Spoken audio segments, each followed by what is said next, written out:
Hey everyone, welcome to my session. My name is Miss Emily and I'm going to facilitate for you today. Before we get started, I just want to say I hope everyone is staying healthy and staying safe. I know times are weird and times are hard right now, but I am confident that we will make it through it and get through it together. So let's get started. For today's session, I want us to still follow some guidelines that we typically will follow. The first is to, of course, be respectful. The second, to be accountable, and then finally, have fun. So for today's agenda, we're going to do a really quick warm-up, then get into our lesson, and then finally we're going to debrief. It's going to be pretty quick, and hopefully we'll have a good time doing it. For our warm-up today, we're going to take a pop quiz. It's a pretty easy pop quiz, so whatever you need to do to get ready, go ahead and get yourselves ready for it. All right, question number 1 is, a flashing red traffic light at an intersection has the same requirements as which of the following? A slow sign, B, a yield sign, C, a stop sign, or D, an intersection sign? 5 seconds to answer. If you said C, congratulations, you got that one correct. Question number 2, unless it is posted otherwise, the speed limit in a residential area is A, 25 miles per hour, B, 20 miles per hour, C, 35 miles per hour, or D, 10 miles per hour. If you said A, 25 miles per hour is correct. All right, question number 3 says, if someone has consumed alcoholic drinks, what will help the person overcome the influence of those drinks? A, food, B, hot coffee, C, fresh air, or D, the correct answer is D, time. Number 4, true or false? You should drive as close as possible to a person ahead of you. Question number 4 is false. You should not drive as close as you can. Make sure you stay safe and use social distancing while you're driving. Number 5, final question. How many times more likely are you to have an accident if you text while driving? A, 5 times, B, 17 times, C, 23 times, or D, 45 times? The correct answer is C. You are 23 times more likely to have an accident if you're texting while driving. I hope that you all got some of those questions right. I hope that you were able to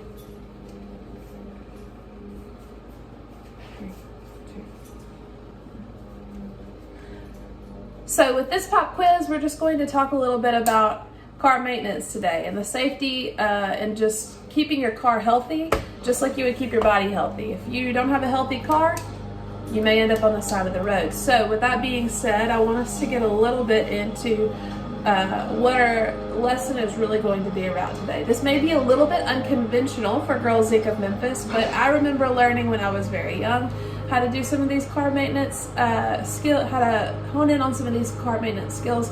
So I would like to share with you all these helpful tips that you can use if you ever find yourself on the roadside stranded without a working car.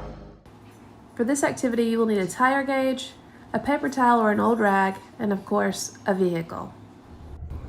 Before you get started, make sure that your car has had enough time to cool down. You can use your temperature gauge for that. Then, to check to see if you need to change your oil or check your oil, you can use the gauges inside your car or the screen to see your readings. Once you're ready to pop the hood, pull this switch. It is located on the dashboard below the steering wheel. Then, under the edge of the hood, slide this lever to raise the hood. Once you follow these steps, be sure that your hood is safely propped open. So when you've determined that you need to change your oil, you can find it on your engine. So a couple of things to be sure of before you actually start changing your oil is making sure that your car is cool. You don't want to change the oil, or you don't want to check the oil on a hot car, because the oil will be hot also. You can get burned. So make sure that your car has enough time to cool off. Make sure your engine has enough time to cool off before you check your oil. Now, where you can find your dipstick, which is what you will use to determine if you need to add oil or if you need to change your oil, is going to be connected to the engine. So typically it's a yellow tab. You just pop it up there, pull it all the way out. Maybe you can see, maybe not. It's kind of oily, it's kind of gross. You want to wipe that off using your old rag or your paper towel. I have a paper towel to use on mine. So I'm going to wipe it off. Now, one thing to be aware of are, typically you will have a little gauge at the bottom. It'll tell you that it's full or it's at its max. It'll tell you if it's low or you need to add. And depending on what color your oil is, also tells you a lot about the oil health. So once we've wiped it off, we're going to put it back into its space, into its place. Put it all the way in. Make sure it kind of like clicks into place once you put your dipstick back into where it belongs. Pull it back out and check your oil.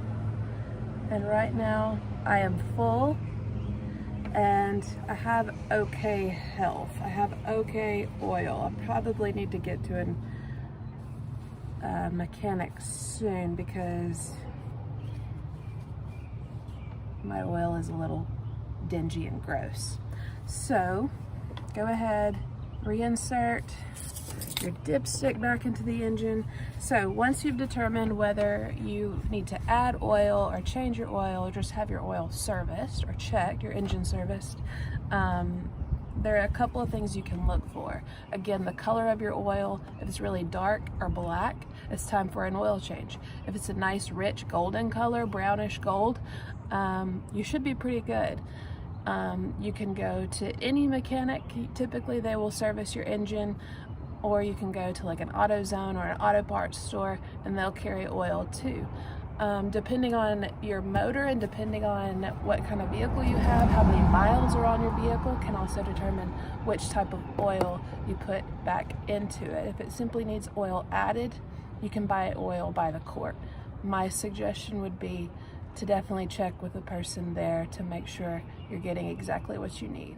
For the next portion of our car maintenance session, we're going to look at tire pressure. Now, tire pressure, typically you want to keep it around 30 to 35 PSI, and PSI just means pounds per square inch.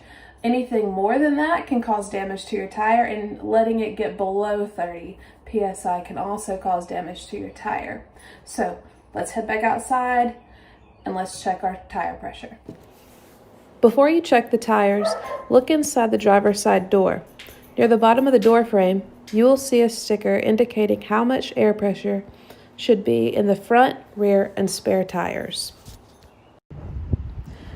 Checking your tire pressure is fairly simple. You're going to use your tire gauge to just measure how much air is actually in your tire. Again, you can refer to the sticker that we looked at just inside the driver's side door to determine how much air pressure should be in your tire. However, typically you'll have about 30 to 35 PSI, and again, PSI just stands for pounds per square inch. So the first thing we're going to do is remove the cap from the valve stem. This is going to open up our valve stem and allow us to check the air. Once you take the cap off, you're going to see a little brass end of your valve stem. So then you're going to take your tire gauge. You're going to insert the end of the tire gauge onto the cap. Make sure it fits pretty snugly, and you press down enough because you're going to have to check the gauge when it pops out. So this tells me that there is about 30 PSI in this tire, which is pretty good. So that's pretty standard and where you want to keep it. If it's below that, you want to add some air in your tire, and you can find air at any convenience store or gas station. And again, if you need to, you can just take it to a mechanic, and they will be sure to check it whenever they do your routine check on your vehicle. All right, so just to debrief with you guys, a couple of things that we did today. One, we checked the oil in our vehicles and our engine just to make sure that it's still good and it's going to get us, our car will be able to get us where we need to go. And also we checked the tire pressure. So just to recap, remember, you want to make sure that you have quality oil health. That way your engine doesn't stop working, nothing breaks. And you don't hear that clunking and knocking sound, because once you start hearing those things and something breaks, that can become really, really expensive. So it's cheaper to get an oil change and take the time than it is to pay for a new engine or for a new vehicle altogether. Checking your tire pressure can save you some money as well, just to make sure that you have plenty of air in your tire and it doesn't get too low. Again, you don't want it to be too high either, because that can cause damage to the tire as well. And then finally, just making sure that when you do these things, be sure that your tires are cool, because your tires, from running and rolling over the pavement, they can get really hot, and your engine can also get really hot. So just be sure that you have a cool vehicle that you're working with. With all of that being said, I want you to think about when you can use these things. You don't want to be stranded on the side of the road, so it's useful to go ahead and just do a routine checkup, or just take your car to go get maintenance routinely.